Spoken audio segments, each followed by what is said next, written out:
যারা ক্ষমা করে এরা অনেক ভালো থাকে ভাই, জানেন? আপনি ক্ষমা করে দিলে আপনি শান্তিতে থাকবেন। আপনি যদি আপনার ব্যাড এক্সপিরিয়েন্স, তিক্ত অভিজ্ঞতা, কে আপনারে গালি দিছিল, কষ্ট দিছিল, সবসময় এগুলো বয়ে বেড়ান, it will burn yourself inside. এগুলো আপনার ভিতরে জ্বালায় পড়ে ছারখার করে দিবে। আর যদি ভুলে যান, জায়গায় মাফ করে দেন, তাহলে শোধবোধ সব শেষ। আমি আছি শান্তিতে, ঠিক কি না? আমরা শান্তি চাই কি চাই না? আমরা অতীতের এই কষ্ট বুকে নিয়ে আর চলতে চাই? সমাধান একটাই, ক্ষমা করে দেন।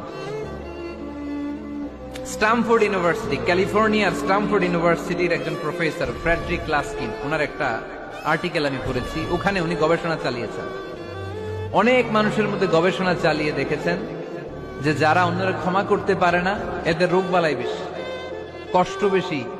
আর যারা সহজে ক্ষমা করে দেয়, এরা সবসময় শান্তিতে থাকে। এটা পরীক্ষিত, এটা ওনার একটা রিসার্চ। এরপর